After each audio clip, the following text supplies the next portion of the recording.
sama aku Rahmi, dan hari ini aku ditemenin oleh Kak Diana. Halo sahabat Kizop Indonesia, salam kenal denganku Kak Diana. Oke, hari ini kita lagi mau bahas hal yang sensitif nih tentang kecemburuan sosial dari kalangan senpai tachi. Kecemburuan sosial gimana tuh Kak? Nah, biasanya nih senpai tachi itu sering banget ada pertanyaan, kok yang aku belum cair sih? Padahal kirimnya duluan aku, tapi temenku udah cair duluan gitu.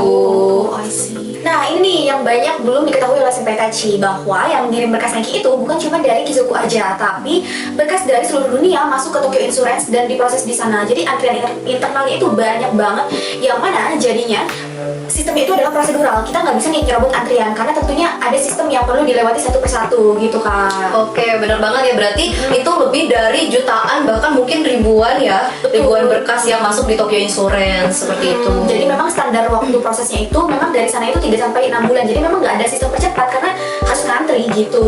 Oke, siap. Terus satu lagi nih Kak, staf di zaman pensiun servis itu kan manusia ya, bukan robot gitu. Jadi memang jumlahnya tuh pasti banyak banget. Namanya kerjaan, tiap staf itu pasti punya kecepatan dan juga ketelitian yang berbeda-beda. Nah itu benar banget. Jadi karena berkasnya itu kan diproses ada banyak banget dan dibagi-bagi ke banyak staf di sana. Yang mana staf di sana tuh pun nggak saling tahu siapa proses siapa, atau misalnya siapa teman sama siapa ya. Mereka proses berkas sesuai antrian internal yang memang ada di sana gitu. Jadi bisa aja misalnya berkasmu masuk diprosesnya oleh staf A, kemudian misalnya temanmu diproses oleh staf B. Nah kebetulan nih misalnya kinerja staf B itu lebih cepat dibanding staf A, dan misalnya antrian berkas yang ada di staf B itu lebih sedikit gitu dibanding yang ada di staf A. Nah karena nasib-nasiban ya Kak ibaratnya. Nah jadi ketika memang misalnya itu diproses oleh staf yang memang dari segi misalnya kualitas kerjanya itu lebih bukan kualitas sih, kecepatan kerjanya misalnya sedang kurang gitu ya, dan juga misalnya memang antriannya lebih banyak gitu, nah maka bisa jadi berkasmu itu lebih lama diprosesnya dibanding berkas temanmu seperti itu. Nah gitu, jadi ini buat senpai tachi jangan merasa cemburu gitu ya. Mungkin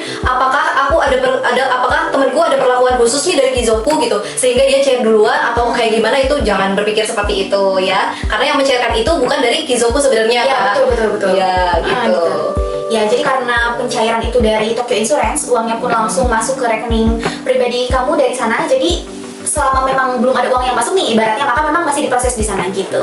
Oke, jadi intinya jangan panik dulu nih buat teman-teman yang temannya udah cair nih misalnya, tapi kok aku belum cair. Nah, selama masih dalam masa estimasi waktu yang sudah ditentukan gitu ya, pasti itu tuh masih berjalan normal gitu, karena kita pun pasti akan memberitahukan kalau misalkan ada kendala atau lainnya, begitu ya Kak Diana? Iya, betul.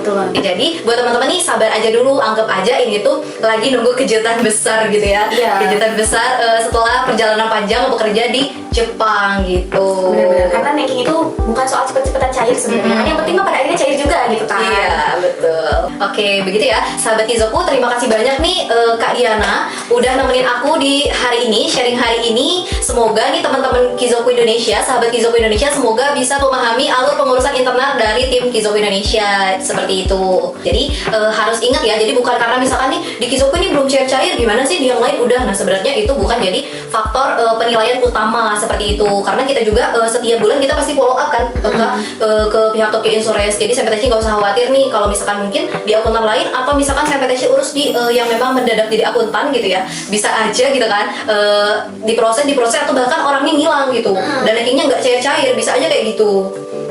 Ya ini penting banget sih untuk memilih akuntan yang memang kredibel gitu ya, karena kan untuk ranking ini adalah hasil kerja keras kita di Jepang tentunya. Jadi memang perlu dipercayakan kepada orang yang tepat lah ibaratnya gitu. Iya begitu ya. Jadi senpai tachi semoga nih dengan podcast kita kali ini semoga bisa senpai tachi bisa mendapatkan pencerahan nih terkait senpai tachi yang memang misalnya nih belum cair tapi temennya udah cair duluan gitu ya.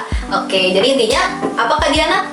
Intinya untuk waktu pencairan ranking itu setelah berkas diserahkan ke sana, itu seluruh proses dan kecepatan cair adalah 100% tergantung dari Tokyo Insurance. Nah begitu, jadi sabar dulu ya. Tuh. Makasih ya Kak Diana nih udah nemenin podcast kali ini bersama sahabat Kizoku Indonesia ya. Semoga kedepannya nih kita bisa sering lagi nih podcast bareng dengan tim yang lainnya juga gitu ya. Boleh. Oke, sahabat Kizoku, kalau gitu sampai jumpa di podcast selanjutnya. Nanti kita akan bahas-bahas lagi nih terkait ranking, ginseng atau hal lainnya. Dan kalau sampai ada pertanyaan, boleh banget tulis di kolom komentar ya. Oke, dadah. Terima kasih. Semangat terus ya, pejuang Yen.